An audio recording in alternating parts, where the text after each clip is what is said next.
Gracias por organizar esto. ¿Cómo estás? A ver, primero fíjate que me presento, Mauricio Bustos, me he dedicado a los temas de potencial humano, sobre todo temas de coaching, pero hace aproximadamente, no sé, muchos años, no exacto, como 10. Como 10 años. Me metí al tema de cómo encontrar una metodología que sea sencilla, que sea fácil de utilizar para los empresarios, los emprendedores, y me encontré con, ni siquiera Escalinap, en aquel entonces eran los hábitos de Rockefeller. Exactamente. Y luego me metí a estudiar mucho y encontré personas que dominaban esta metodología, entre esos el líder pues era Daniel Marcos. Entonces yo me pongo en contacto con Daniel Marcos y yo no sé si te acuerdas, Daniel, pero hicimos incluso un tema acá en Tijuana, de los primeros, sí, que tú reunías a varios empresarios para que fuera accesible tu consultoría. Vimos un grupo, digamos, unos empresarios que estaban juntando para hacer un programa en el IPADE, sí, y así arrancaron el IPADE acá. Exacto. En el mismo grupo. Entonces, bueno, yo he seguido a Daniel Marcos por mucho tiempo. Creo que mi primera intervención, el primer bloque, yo quisiera que nos platicara un poco de su historia. Yo tengo esta idea, Daniel, que los emprendedores, los consultores, que estamos apoyando a otras personas y que no tenemos cicatrices, es como el guerrero que no tiene cicatrices, ¿no? O sea, es como si llega un consultor, un coach y te quiere apoyar, pero no te ha platicado todas las veces que ha fracasado, como el Fuck It Nights, ¿no? Famoso. Entonces, pues huye de ahí porque no tiene todavía idea de tienes que pasar una serie de procesos. Sí, y sí, creo que el proceso, muy interesante, el proceso muy aleccionador, tu historia. ¿Por qué no nos platicas un poco dos cosas? Chicos, no se está escuchando. ¿Se está escuchando? No se está escuchando. Ahí trae problemas de audio todavía. A ver, si nos dicen, por favor, acá en el Facebook. ¿En Facebook? ¿Estás escuchando Facebook o no? Vamos a platicar un poco inicio. Sobre todo, platícame tu historia, sobre todo me interesa mucho tu fracaso, ¿no? Tu Fuck-Up-Night. Y cómo entras al mundo del Escalinap, el mundo de la consultoría. Porque vienes del real estate. Vengo del real estate. Bueno, sí. A ver, rápido, historia. Voy a contar lo bonito, rápido, y me meto un poquito de detalle. No se escucha nada. ¿En dónde? En lo bonito, hice el primer fintech de México. Imagínense, en 1998, cuando estaba empezando el internet, si tú querías ver las noticias de cuánto valía Cemex, la acción, te tenías que esperar al noticiero de las 6 de la tarde para que saliera abajo, pasaban los tickers por abajo. El periódico a las 6 de la mañana al día siguiente, o tenías que pagar una pantalla de Reuters que te costaba $3,000, o una pantalla de Infocel que te costaba $1,500. Y yo fui y agarré todo lo que estaba en Infocel, lo puse gratuito en internet. Entonces fui el primero en poner información financiera del mercado mexicano en internet. Y obviamente fue un hitazo, fue un bombazo. Explotó y nos empezó a ir muy bien.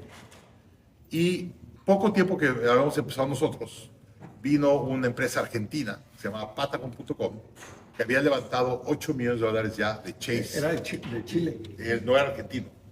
Pero él era un emprendedor argentino, pero ya tenía Argentina, Chile y Venezuela. Y viene a México, quiere entrar al mercado mexicano y va a buscar las notas y toda la información financiera y le dice: no te la puedo dar, tenemos un contrato de exclusivo con Finanzas Web y Daniel Marcos. Entonces va Wences y toca la puerta y me dice: ¿tú quién eres? Y yo: no, pues yo era emprendedor mexicano, yo tenía 25, 26 años. Y me dijo Wences, me dijo: mira, Daniel, voy a levantar $50 millones de capital. Yo había levantado 200, él estaba levantando, ya había levantado 8, iba a levantar 50. Y me dijo: yo voy a abrir México contigo o sin ti el lunes próximo. Tú decides, o vas conmigo o vas en contra de mí. Dije: pues voy contigo, vamos a poner el precio. Y la verdad es que nos fue muy bien, fue muy buena opción y nos fusionamos a Patagon.com. Y en ese mismo momento fusionó Wences a una empresa brasileña que se llamaba NetTrade. Y ahí junta a NetTrade, junta a Finanzas Web, que era la mía. Éramos 100 empleados, levantamos $53 millones de JP Morgan, Goldman Sachs y demás, de los mejores inversiones del mundo, y crecemos fuertemente y se la vendemos un año después a Santander con 1,200 empleados y se la vendimos una evaluación de $780 millones. Una locura. Eso son dólares del año 2000. Hoy serían como $5 millones. Una locura. Yo ya no era dueño de la empresa, yo la había vendido a Wences y a los inversionistas, y ahí salen ellos ya todo con Santander. Pero bueno, ahí salgo sintiendo que era el mejor emprendedor del mundo, soñado, yo decía, nadie me toca.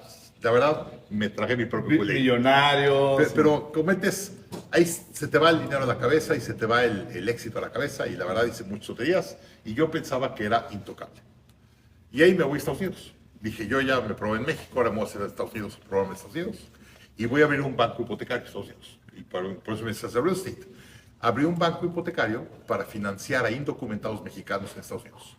Entonces, un indocumentado no puede sacar una hipoteca y nosotros hemos conseguido a través de Goldman Sachs darle hipotecas a indocumentados. Y obviamente, pues empecé a levantar capital, empecé a crecer, 120 empleados, 5 oficinas. Entonces empezamos a escalar correctamente, ¿no? Como habíamos hecho la primera. Y de repente viene el 2007, que se cae la burbuja hipotecaria del subprime, y pues yo era el subprime del subprime, no había nadie más subprime que yo. Sí, Y porque entonces, por el segmento al que ibas. yo estaba en el peor segmento. Entonces, cuando el mercado se cae, mi segmento desaparece. De hecho, me habla un día Goldman Sachs y me dijo, ni una más. Y le digo, ¿cómo?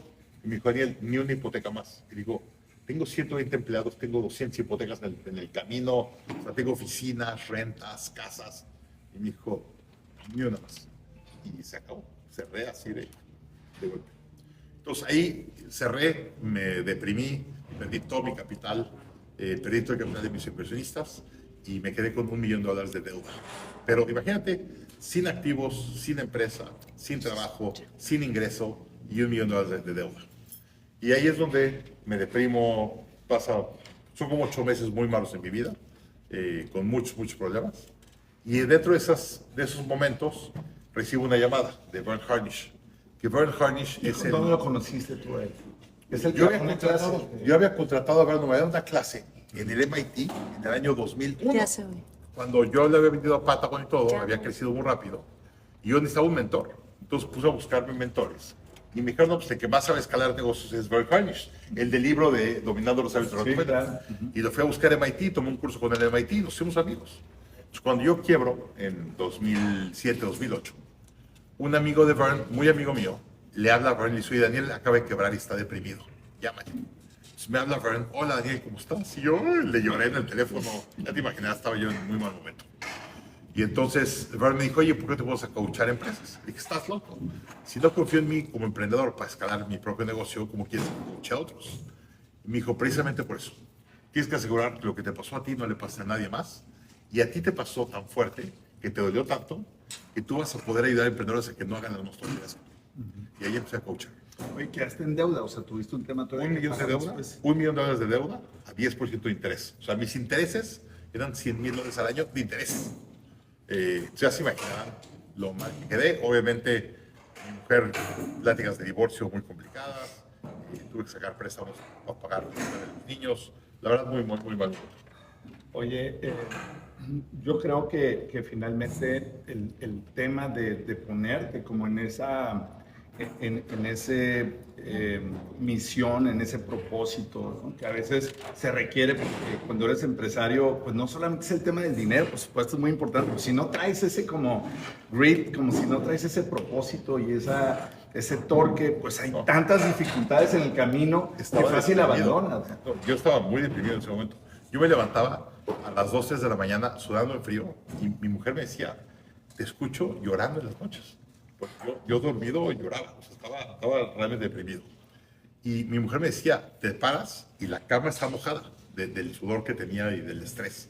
Y me paraba todos los días a las 2, 3 de la mañana y me bajaba al sillón de abajo de la sala a sentirme mal. Me acostaba ahí como en forma de feto a sentirme mal conmigo mismo. Y la verdad, muy duro.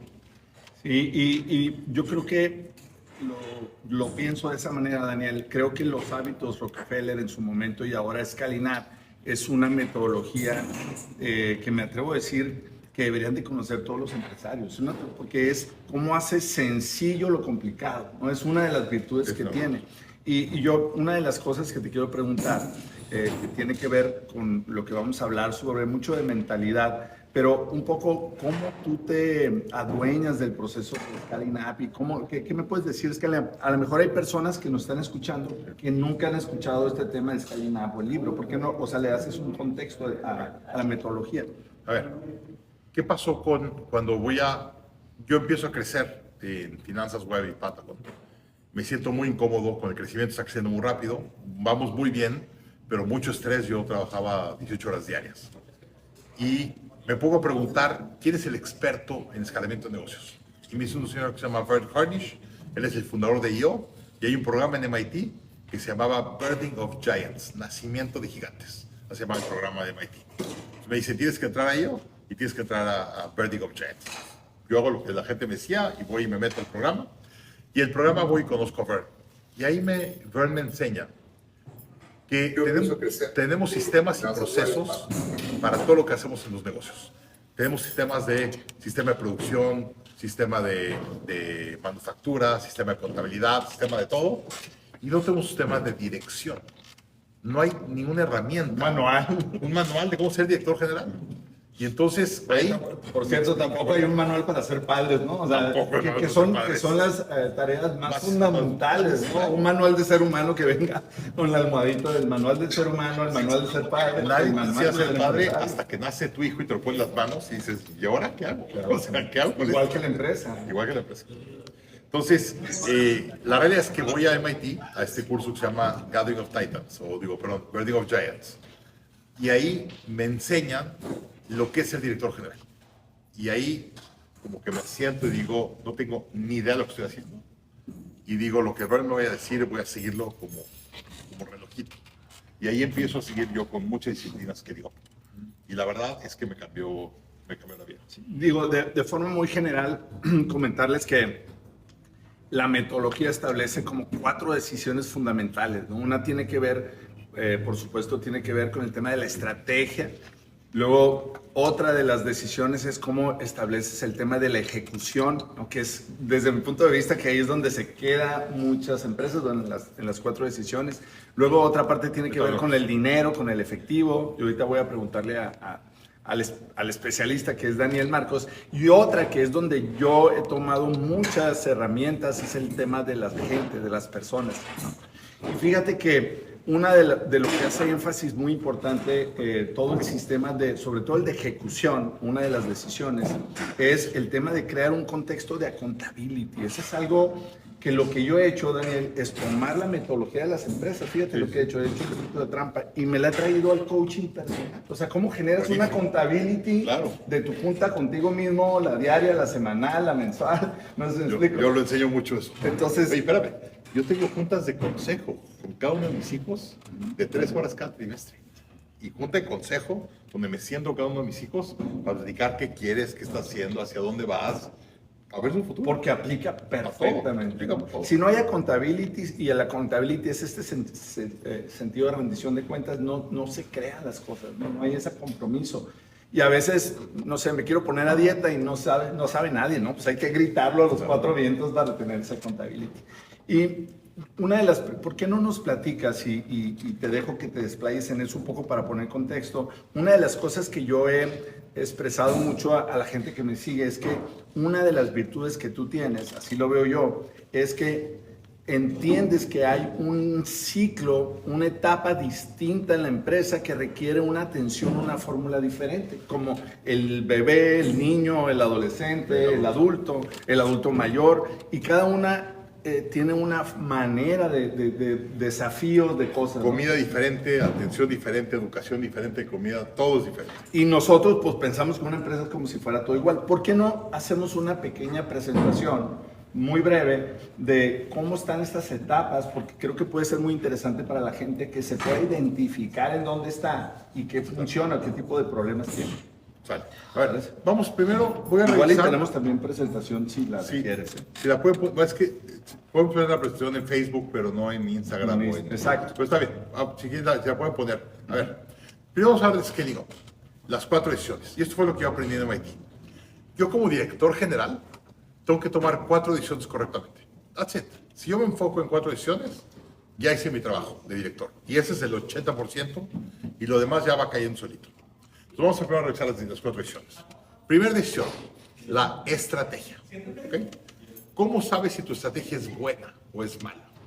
Y yo siempre digo, necesitas 2 preguntas.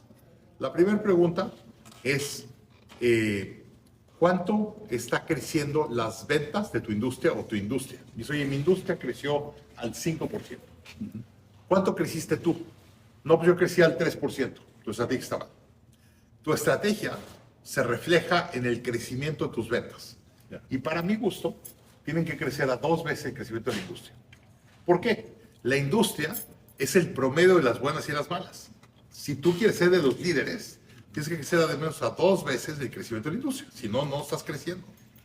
Entonces, en estrategia se refleja en tus ventas y el crecimiento de tus ventas. Y siempre doy el ejemplo. Apple. Cuando Steve Jobs saca el primer iPhone, la gente se iba a dormir a la tienda para comprar el teléfono. ¿Qué tan difícil era para ellos crecer ventas? No era difícil, había demasiados clientes. Lo que producían lo vendían. Hoy Apple saca un teléfono y pues la gente dice, está bien, pero cuesta el doble que el Samsung. Ya no va. Y por cierto, el teléfono que tengo es suficientemente bueno, no tengo que cambiarlo cada 2 años, ¿no? Hace unos años sí, ahorita ya no. Entonces, si tu estrategia está bien, tus clientes se pelean y demandan tus productos. Y eso quiere decir que tus ventas van a crecer fuertemente. Como ejemplo, nosotros, nuestra membresía, nuestras ventas en línea, digamos, tenemos comunidades en línea que enseñamos a directores o emprendedores a ser directores generales, a gente a ser director general y cómo escalar negocios. Esa membresía, ese grupo, está creciendo como 80-100% anual. ¿Y qué me dice? Que el producto es correcto para las necesidades del mercado. ¿Ok? Entonces, si tu estrategia es buena, tus ventas crecen aceleradamente. Es la primera. La segunda, personal. Y nosotros siempre decimos, te vamos a ayudar a crecer tu empresa más rápido y con menos drama. Y es nivel personal. Lo que más... O sea, lo que trae el drama es la gente. La gente, claro. Tú sabes, o sea, si tienes a la persona correcta en el puesto correcto, si las tareas correctas, es un drama horrible. Entonces, normalmente, el drama de tu negocio viene por las personas. Entonces, si tienes a las personas correctas en la etapa correcta, es como si tú le das de comer Gerber a un bebé de 1 año, o le quieres dar un bistec, un ribeye Kobe. No se puede comer el ribeye Kobe, no tiene ni dientes para comérselo. Entonces, le tienes que dar de comer lo que necesita. Entonces, en cada etapa, necesitas un cierto tipo de empleados para que te den de comer a tu negocio lo que quieres. Como ejemplo, y ahorita que hablamos de etapas. Pero en etapa 1, necesitas puros generalistas. Gente que le echa muchas ganas y se adaptan a todo. En etapa 2, ya no necesitas generalistas, necesitas especialistas. Necesitas técnicos especialistas. Y luego en etapa 3, necesitas especialistas de especialistas. O un jefe de especialistas. Tú no puedes tener a puros especialistas y un jefe que no lo respete. Entonces, con las etapas, va creciendo la complejidad de tu equipo. Y es donde viene el equipo. ¿Cómo sabes que tu equipo es bueno de acuerdo a tu empresa? 1, el equipo bueno te baja el estrés, te baja el drama. Tienes a la gente buena, cualquier problema lo resuelve. Tienes a la gente mala, no puedes hacer nada. Hay un despapá, es un peleador en el negocio. Y el segundo, te da libertad. Oye, ¿te puedes ir de vacaciones? Sí, tienes buen equipo. Si te vas de vacaciones, no te puedes ir de vacaciones, te hablan 40 veces al día, no te fuiste de vacaciones. Claro. Entonces, cuando tienes al personal correcto, te da felicidad trabajar en tu empresa y te da libertad trabajar en tu empresa. Entonces, es personal. Ya vemos estrategia, ventas, personal, drama. Y fíjate, una de las cosas que se me hacen muy interesantes, Daniel, es cuando estás en una etapa de una empresa pequeña, la gente tiene mucho tu cultura en el sentido de tus valores, porque tú estás sentado en el escritorio y estás escuchando la llamada que está haciendo tu cuate de ventas y le agarras y le avientas el lapizazo.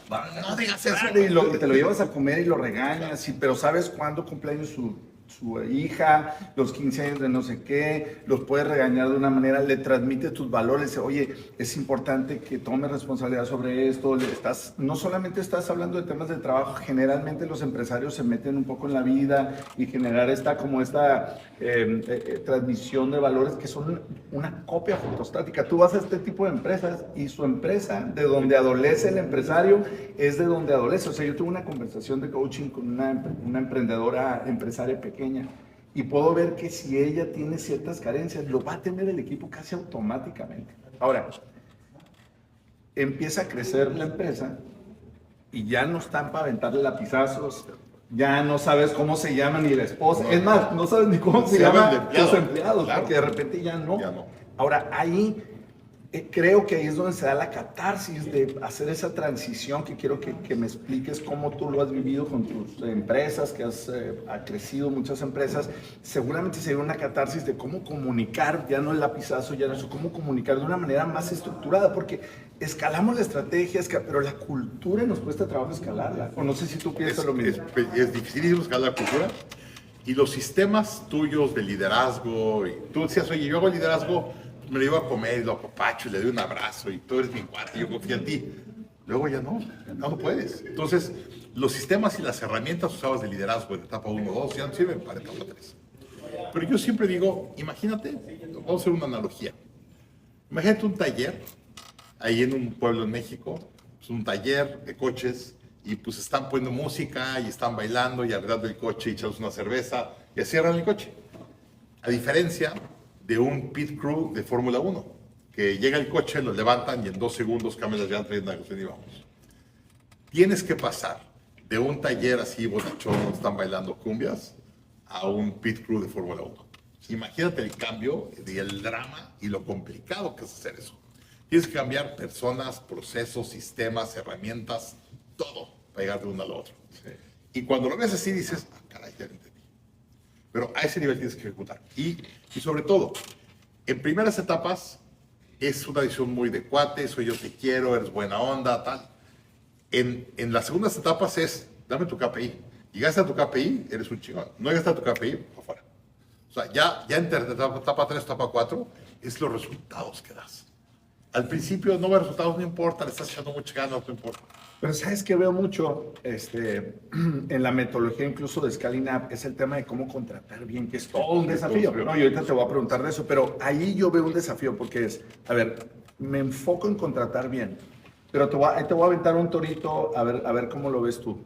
Resulta que lo que yo he aprendido en los últimos tal vez años es que incluso contratando bien, si tú contratas bien, de hecho un buen candidato, estás seguro en la entrevista, pero lo llevas a un contexto que no está bien, se truena, se echa a perder. Y al contrario, de hecho en entrevistas que he tenido con empresarios es, incluso llega todo listo para tener un tipo de ética de trabajo, pero se contamina por el contexto, ¿no? Y eso lo vemos mucho aquí en la frontera. Siempre pongo este ejemplo de que va don Pepe con su trojón y 4 carros antes de cruzar la línea, tira el último cigarro, los últimos papeles, se pone el cinturón y está listo para pasar a California o a Texas. Siendo la misma persona, el contexto te cambia tu comportamiento. 100%, ¿lo has visto? 100%. De hecho, un amigo me platicaba, vivía en Puebla. Y dice, cuando yo era chico, me acuerdo, veníamos de Puebla a México y veníamos en la carretera sin cinturón de seguridad. Entramos a México y decía el papá, póngase el cinturón y llegamos a la Ciudad de México. Y la carretera, que es lo importante. Sí.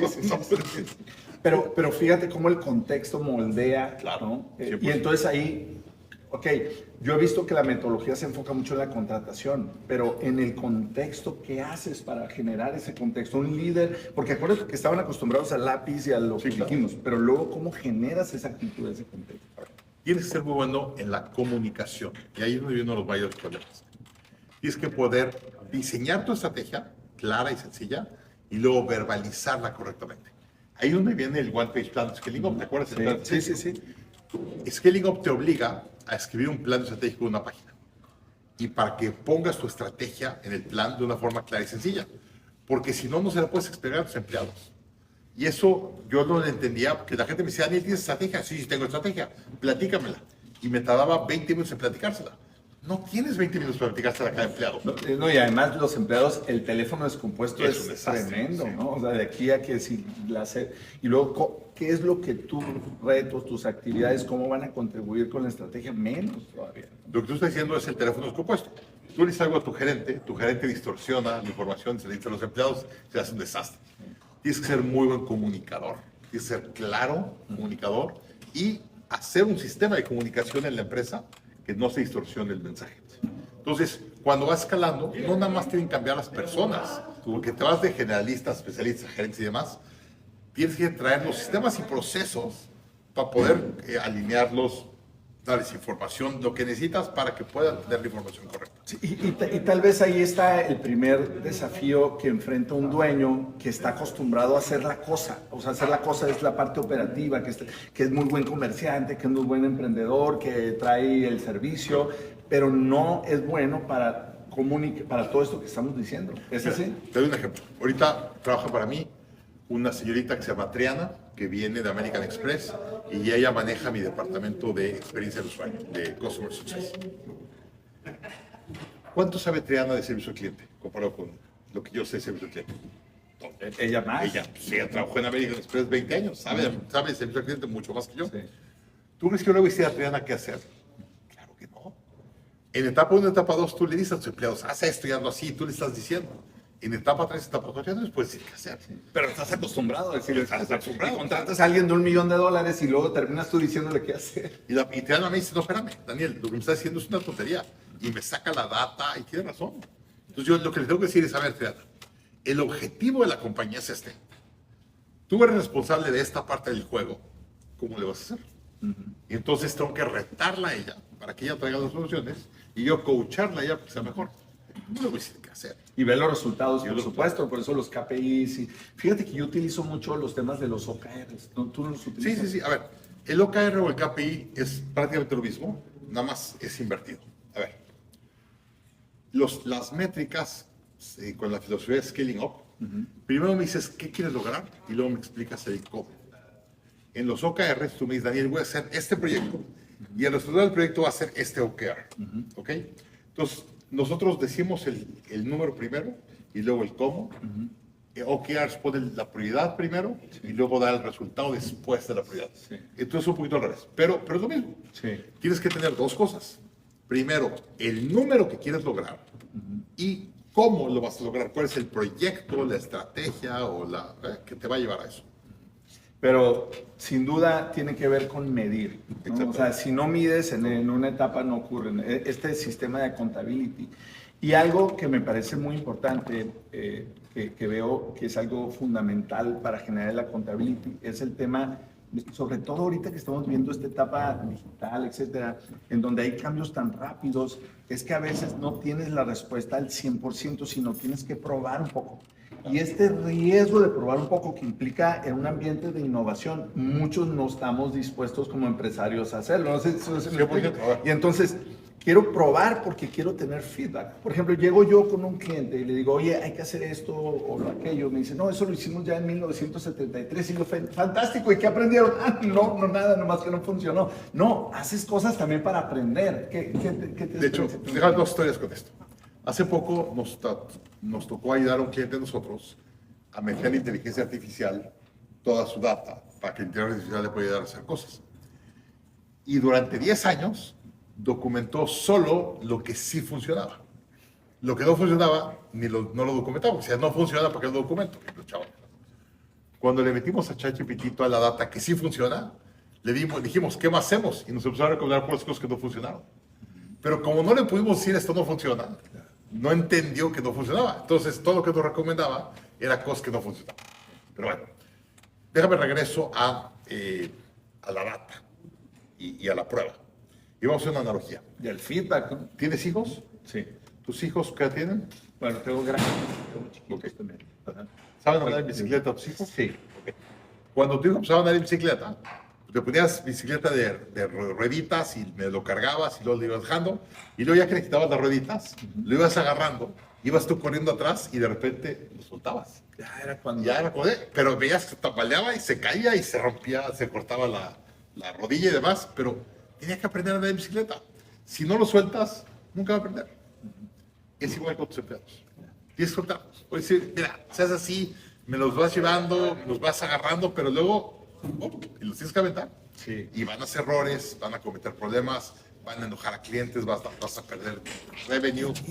Y fíjate, yo a veces cuando escucho a Daniel Marcos en esto que está planteando y en otras cosas es, a ver, sí, hay que poner ese riesgo, hay que delegar y va a fallar porque va a fallar, o sea, no siempre va a ser a la primera vez que lo van a hacer bien, pero el tema es que no es, lo que está comunicando Daniel no es hacerlo al borras o a la y se va, es que para eso requieres esa metodología, para eso requieres, y una de las cosas que me gusta mucho de Scaling Up es el accountability de generar estas juntas diarias, semanales, mensuales, donde se genere ese feedback y esa retroalimentación, porque me voy a enfocar en cómo te voy a ayudar a que sí funcione, no a etiquetar de que ya no eres apto para hacerlo.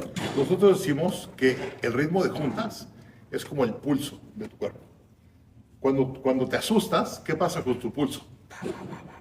Te pones rápido. Juntas. Entre más rápido te juntas, más rápido sube tu compañía. Entonces, quiero que veas la data y tomes decisiones de la data lo más rápido posible. Ahora, les voy a dar un ejemplo práctico, que eso es una cosa que aprendí con Scaling Up. Yo con Scaling Up solo veía métricas pasadas. Y una métrica pasada es un resultado. Sí. Como ejemplo, aquí estamos armando ahorita unos jóvenes que muy agradecidos con ellos que no están haciendo ruido. Vieron que estamos grabando y han hecho mucho menos ruido. Están poniendo ahorita el escenario para 400 personas. ¿Cómo sé si van a venir 400? Hay registradas o que bajaron su data y nos dieron su nombre y su email como 950. Pero nosotros en eventos anteriores ya sabemos que un evento en vivo solo llega entre el 35 y el 40% que dijo que va a venir.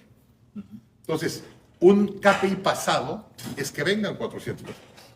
Un KPI futuro es que registremos 1000 personas al evento. ¿Qué es esto? Ahí te vas a enfocar. Porque si no te enfocas en las 900, no vas a llegar a las otras. Y estamos viendo estados financieros, que son cosas que ya pasaron hace mucho tiempo. No, y los estados financieros, el financiero te los da 3 meses tarde.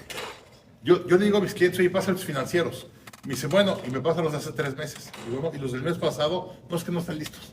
¿Y cómo estás tomando decisiones? Estás tomando decisiones 3 meses tarde. No puedes tomar decisiones 3 meses tarde. Entonces, en Scaling Up, yo aprendí que tenía que tener 3 tipos de KPIs.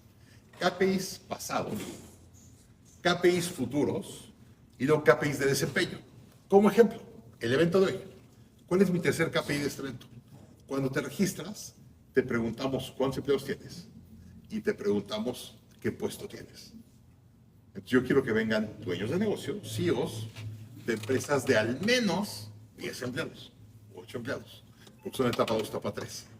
Entonces, para este evento, yo tengo 3 KPIs. ¿Cuánta gente vino pasado? ¿Cuánta gente se registró? Y luego tengo 2 de eficiencia. ¿Quién eres como persona? Si eres director general de empresa y demás. Y 2, ¿cuánto me costó el ir?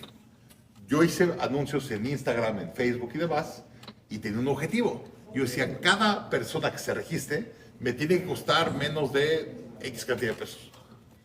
Y entonces tengo un KPI de eficiencia de cuánto costó de mercadotecnia que venga una persona al taller. Y ahora sí, ya tengo todos mis KPIs cubiertos de mi evento. ¿Cuántos asistieron? ¿Cuántos se registraron? ¿Cuánto me costó el registro por persona? ¿Y quién es el que vino? Porque es muy diferente si viene, no por menospreciar, pero viene un empleado de operaciones de una tiene planta menos capacidad de decisión. Exactamente, o viene un director general dueño de empresa. Sí. Entonces, me importa mucho quién viene al evento y de qué tamaño de empresa.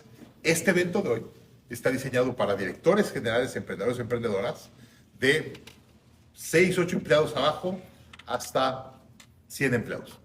Ese es el... Por cierto, si estás por el lado, bueno, ya no sé si hay cupo, pero tú date la vuelta a ver. Estás aquí, lleguen temprano, porque sí ya tenemos, hasta hace 2 horas tenemos 950 y caben 400 en el salón. Entonces, pero bueno, es parte del juego. Sí, voy a también invitar el hecho de hacer en vivo. De hecho, hemos tenido problemas con el Facebook, en el audio, hombre, lamentablemente, pero creo que en LinkedIn y en las otras plataformas sí está escuchando bien.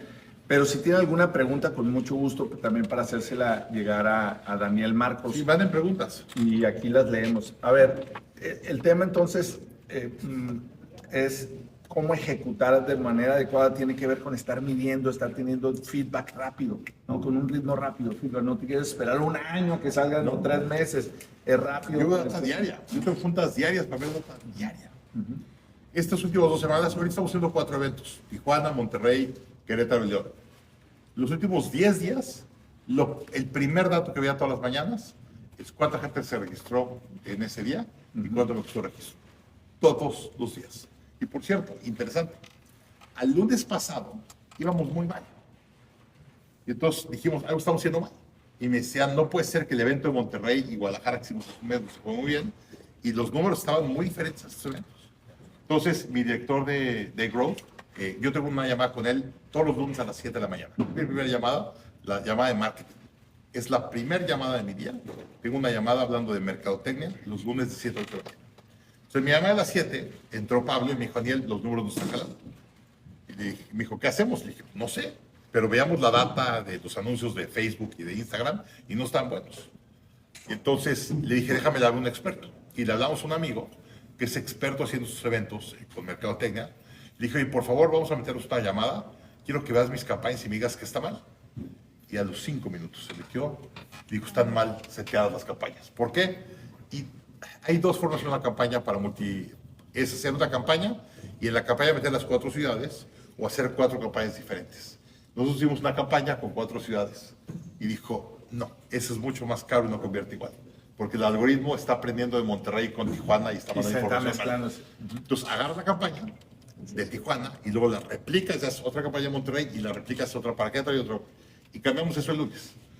Pero si no hubieras tenido la junta, no lo había visto. si no hubieras tenido el data, no hubieras hecho eso y hubieras seguido con esto. Es un tema de agilidad. Todos los días. Feedback y ajuste, reajuste. Y ese día en la tarde grabamos la sesión, se la mandamos a la señorita que lleva los anuncios, que vive en Europa, entonces sí estaba dormida, le mandamos la grabación.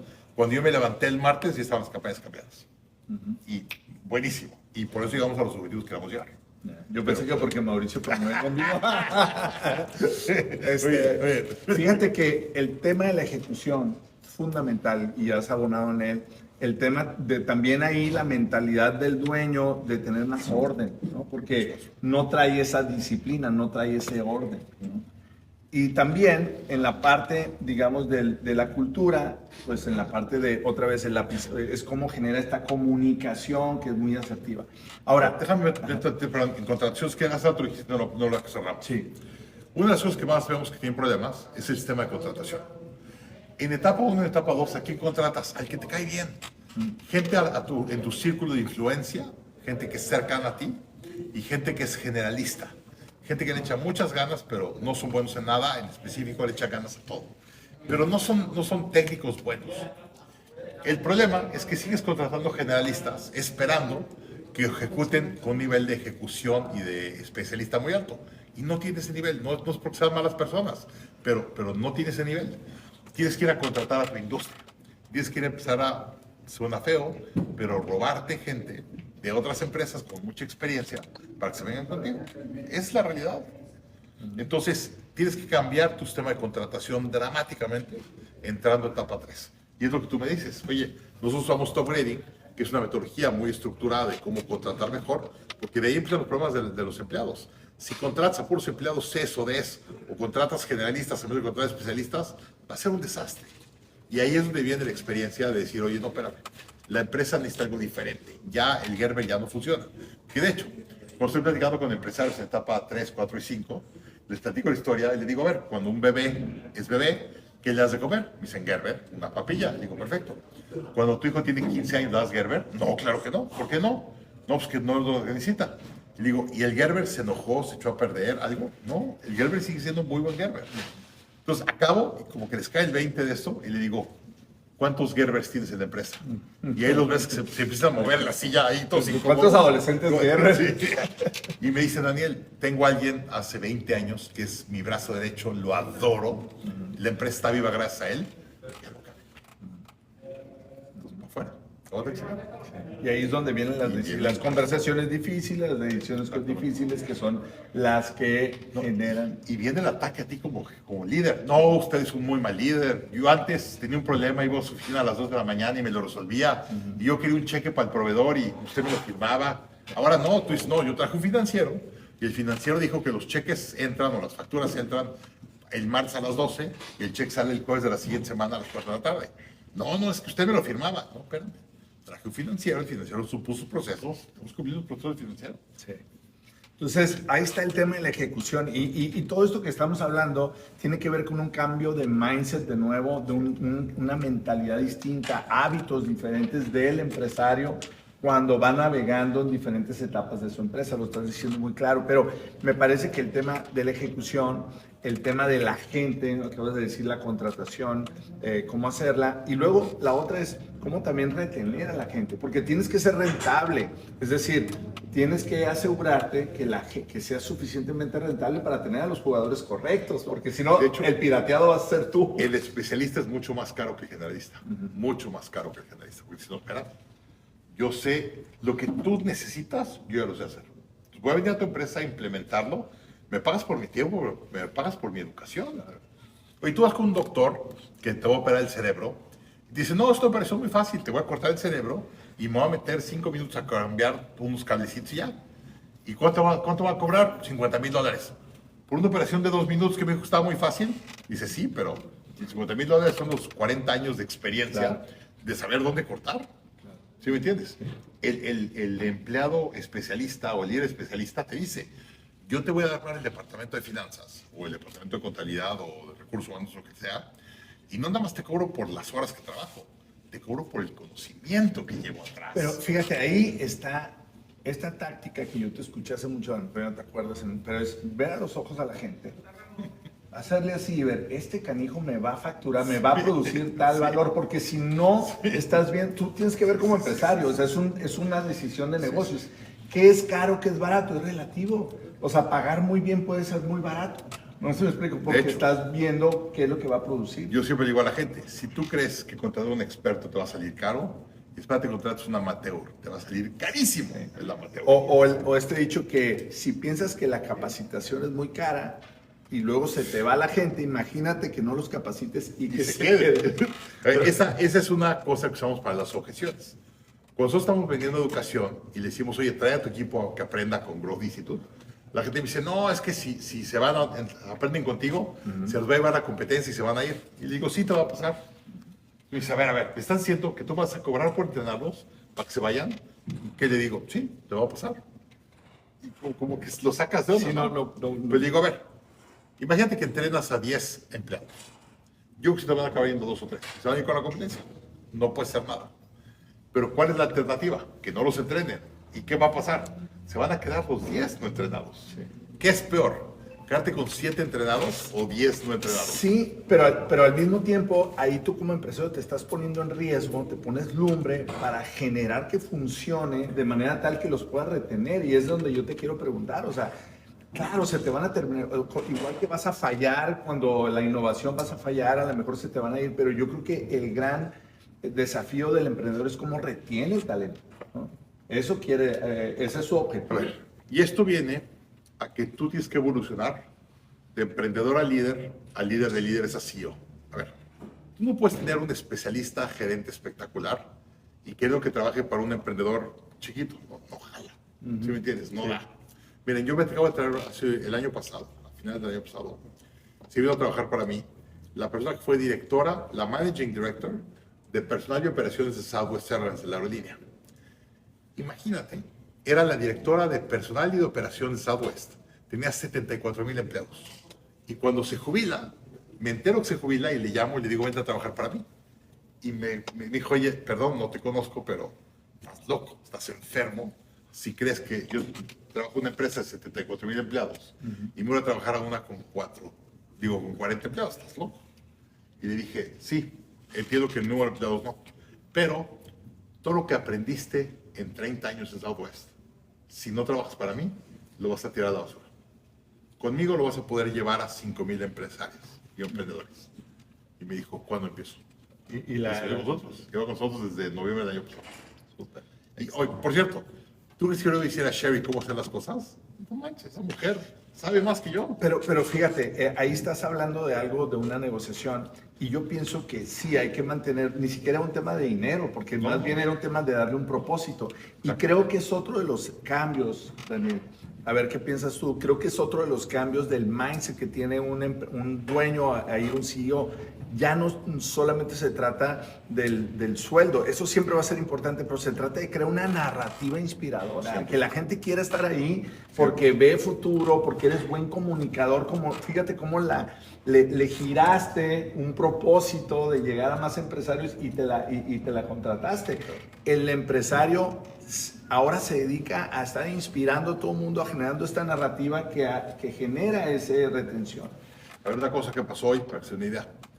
Hoy contraté a mi vendedor más caro que he contratado en mi vida, como vendedor. No caro, carísimo me salió el señor.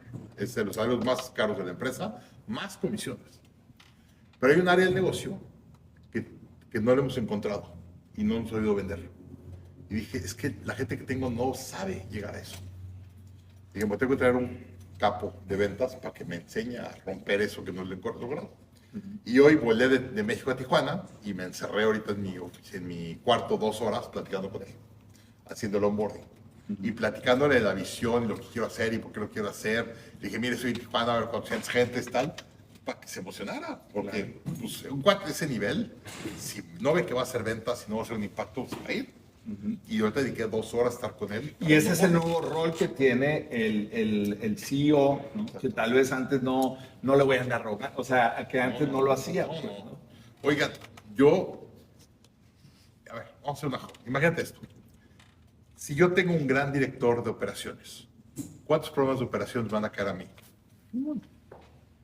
Entonces, lo mejor que puedo hacer para mi vida y para mi trabajo es contratar al mejor de operaciones, al mejor de finanzas, al mejor de recursos humanos, a los mejores directores y directoras. Y si ellos están dirigiendo mis departamentos, yo no tengo problema.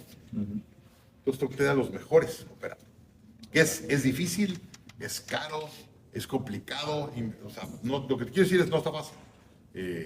Es un tema que hasta ahorita todavía no puedo pasar bien. Pero la realidad es que entre mejor gente tengas, más fácil va a ser tu trabajo y tu vida. Sí. Y bueno, yo creo que de algo que si te fijas, se une, ¿no? Cómo ser rentable. Empezamos con el tema de la estrategia. Para que tú puedas evaluar tu estrategia, vas a ver el crecimiento de la industria, ya nos dice un hack, ¿no? Y el crecimiento que tú tienes. Pero fíjate qué interesante, porque se mezcla con el tema de la ejecución, se vincula con el tema de la gente, todo está vinculado. Y la pregunta es, a ver, ¿cómo vas a mantener una rentabilidad y un crecimiento para que cuando vayas a hacer estas conversaciones, estas contrataciones, puedas hacerlo y puedas inspirar a la gente? Porque tienes que ser la orquesta que unas a la gente talentosa. Ahí es donde viene ejecución. A ver, ¿cómo sé si ejecutas bien? Tu margen. Si ejecutas bien y a la primera, tu margen es grande. Si ejecutas mal, tienes retrabajos, pagas horas extras, le das cuenta al cliente y tus márgenes se hacen chiquitos. Sí. Entonces, ¿cómo sé si estás ganando dinero? ¿Cómo está tu margen comparado con la industria? Si tu margen es bueno comparado con la industria, felicidades. Estás ejecutando bien. Si tu margen es chiquito, no estás ejecutando bien. Pues, y luego viene la cuarta. Vamos a acabar ya las cosas. A ver, estrategia, tus ventas, ¿verdad? Segundo es personal, drama. Te da felicidad y te da libertad. Tercero es ejecución, tus y luego, márgenes. lana. Y el cuarto, la lana. Y la lana es, si vas a escalar, necesitas efectivo. Los emprendedores somos muy buenos para generar efectivo, somos malos para mantener el efectivo. No nos gastamos, se nos fluye el dinero como si afuera. Como si fuera de nosotros, además, de la empresa. A mí me pasó en mi quiebra. Yo también he tenido esas. Lo hice mucho. No había diferencia entre mi chequera y la chequera del negocio. Si el negocio necesitaba lana, le mandaba lana, y si el negocio le sobraba, me traía para acá. No. Esa es la peor práctica. Tienes que tener un Chinese wall entre las dos cuetas, ¿no? Sí. Pero bueno, el efectivo es la gasolina para crecer. Un avión, cuando tú ves que un avión despega, cuando más gasolina gasta es cuando está separando de la tierra. El efectivo en los negocios es igual. Entre más rápido quieres crecer, más efectivo necesitas. A ver, cuando ves un cohete que despega, ¿cuánta propulsión tiene que hacer para que se despegue de la tierra? Claro.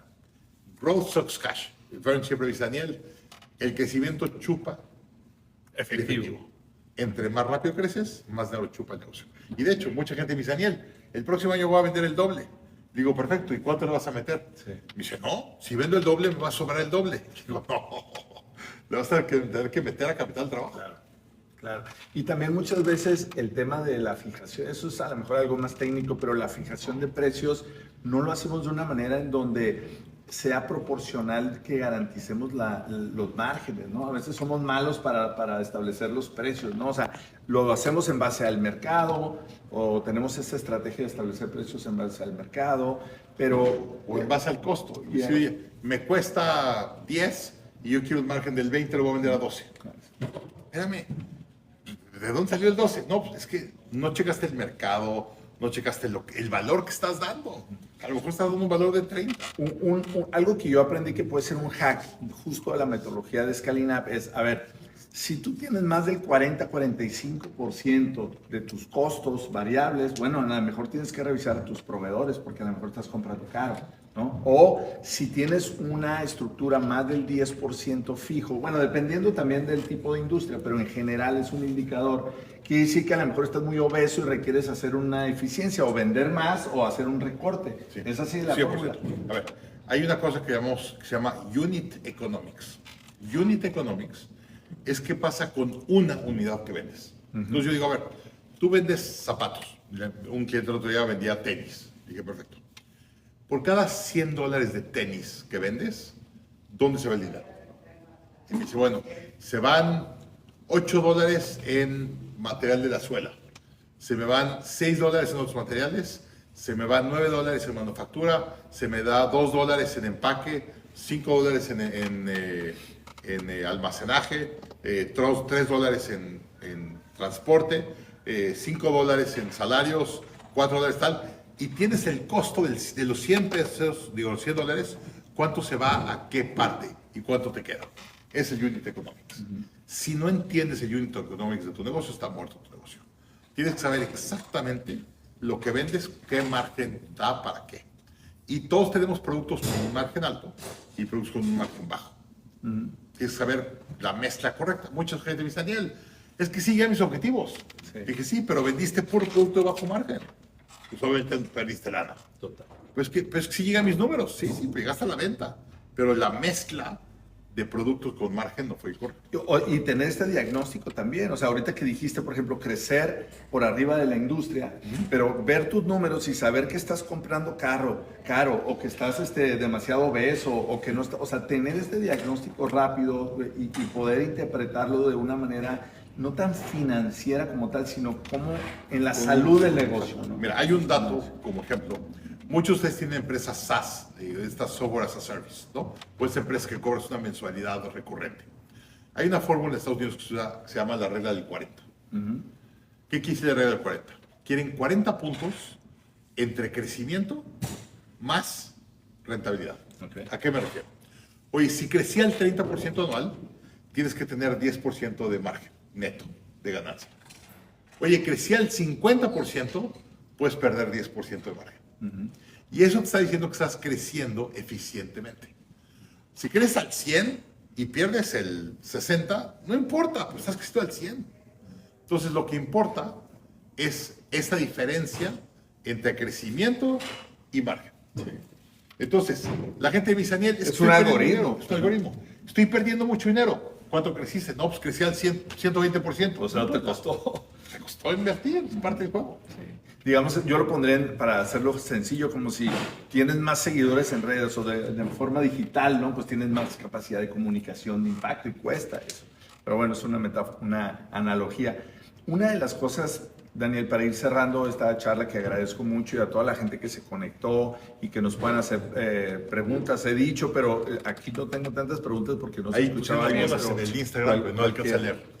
Pero si no, de todas maneras va a quedar grabado y para que lo veas. Vénganse a Tijuana, aquí estamos, vamos a estar 3 horas en vivo. Los que están cerca, ¿no? Sí, porque ya no alcanzan a llegar en un avión los que están lejos. Bueno, vamos a Monterrey mañana, Querétaro el jueves y León el viernes. Para que vayan, vale mucho la pena. De hecho, van a estar 3 horas con de verdad, Daniel Marcos es uno de los referentes más importantes de los temas de crecimiento en México, en América Latina, y yo no sé, pero lo he visto mucho también en Estados Unidos. Ya me platicará de la diferencia cultural también de hacer negocios que seguramente hay entre América Latina y México. Una de las cosas que yo he visto es, hemos estado hablando de empresa, pero al final del día, Daniel, tiene que ver con otra vez el mindset del líder, ¿no? Y una de las cosas que me pasó a mí y a ti también es en el momento en que tú quiebras un negocio o te va mal en algo, incluso que tienes cualquier desafío y no sabes cómo solucionarlo, se te va de las manos por lo que sea. Eso me indica a mí y luego veo otros empresarios, otras personas que tienen la capacidad de resolver ese desafío, ese problema, ¿no? O tú después en el tiempo dices, le hubiera dicho de esta manera, de esta manera. Eso lo que me dice es que no es un tema del desafío, del problema como tal, sino es de tu nivel de conciencia en ese momento, de capacidad de respuesta en ese momento, ¿no? Y como decía Steve Jobs, une los puntos hasta después, o sea, no te das cuenta cuando estás ahí en ese momento. ¿Qué le puedes decir a la gente para que pueda relacionarse con un problema, ¿no? Que ahorita no sabe cómo resolverlo, pero que no es él, que no es el problema, que es él, que hay una solución. A ver, Einstein decía, si mi nivel de conocimiento y conciencia está aquí y estoy viviendo, voy a generar un problema a este nivel de conciencia. O sea, si mi nivel de conciencia está aquí, voy a hacer un problema a este nivel de conciencia. No puedo resolverlo al mismo nivel de conciencia que lo creé. Claro. Tengo que elevar mi conciencia y resolverlo. Y cuando lo resuelvo, voy a crear otro acá. Y así te va haciendo. Vamos a ver un ejemplo. Yo no sabía llevar juntas. Era muy malo para llevar juntas. Llevaba juntas con mucho drama y gritos, y sin estructura, sin KPI, sin tableros y tal. Y mis juntas generan muchos problemas. Y un día aprendí a hacer juntas más eficientes. Y esos problemas se resolvieron. No eran los problemas, era Era tu forma de mi hacer forma las de hacer juntas. juntas. Pero eso es clave, yo creo, ¿eh? Lo que estamos diciendo es clave, porque en el momento te requieres un poco de humildad, porque en el momento no lo percibes, no lo ves. No es que piensas que el problema es el problema, Bueno. y el problema es tu conciencia. Dos historias con esto. Hace unos años estoy yo entrevistando a un coach para que me coachara. Y tengo una llamada con él, lo voy a empezar a entrevistar y me dijo, espérame. Antes de que tú me entrevistes a mí, ¿te puedo hacer una pregunta? Que sí. Y me dijo, ¿es tu primera empresa? Y le dije, no, es mi tercera empresa. Me dijo que ya... Le dije, oye, ¿por qué importa? Me dijo, yo no trabajo con emprendedores de primera vez. Le digo, ¿por? Me dijo, porque el emprendedor de primera vez no sabe lo que no sabe. Y es cierto. Dijo, si tú ya has hecho 2 empresas, ya sabes lo que no sabes. Y va a ser coachable. Si es Claro, la primera vez, no va a ser coachable. porque sabes que hay cosas que sabes, hay cosas que sabes que no sabes, pero también hay cosas que no sabes que no sabes. Y ahí es donde tienes que escuchar. Pero estoy abierto. Pero estás abierto porque Claro, ya lo viviste. de primera vez crees que sabes todo y no es coachable. Me encanta. Pues yo creo que vamos a cerrar. Agradezco mucho a la gente que se conectó. Invitar de nuevo a la gente que nos ve, que está cerca de Tijuana. Vénganse al Hotel Marriott, ¿no? Aquí estamos, vamos a estar divertidos aquí aprendiendo. A las 9 de la ¿no? noche vamos a estar acá. Vamos a estar de 6 6 a 9, ¿no? Y realmente vale mucho la pena el que puedas escuchar de un experto de todos estos temas, de cómo puedes aplicarlo en tu negocio. Así que los invito a que se den la vuelta. Por supuesto, quienes se conectaron, compartan este video. Vamos a hacer que la información llegue a muchos empresarios. Yo les tengo una última pregunta a Daniel Marcos. Una manera que ha evolucionado la forma de relacionarnos con esta idea de la visión y la misión que teníamos en la vieja estructura, en la vieja cultura Es de los vieja. negocios, de Es la vieja. vieja, es ahora como que se ha cambiado mucho al propósito, ¿no? Y que sea como este big hack, se llama en inglés es big audacious goal, como un objetivo peludo y Grande, monstruoso, audaz. grande, audaz. Y de hecho esto yo lo he llevado a algunas empresas que hacen su propósito altamente significativo, así le he puesto yo, ¿no? Pero yo he visto que Daniel lo que dice es, yo quiero impactar en 1 millón de empresarios. Mi big hack, mi objetivo, Daniel Marcos personal, es darle libertad a 1 millón de emprendedores. Yo he sido esclavo de mis negocios por muchos años. De hecho, mucha gente dice, Daniel, es que lo haces muy bien. Le digo, estoy compensando lo mal que lo hice los primeros 20 años. Sí. Ahorita pues, aprendí 20 años, lo tengo que hacer mejor, pero bueno. Pero mi big hack, mi objetivo, es darle libertad a 1 millón de emprendedores. Porque yo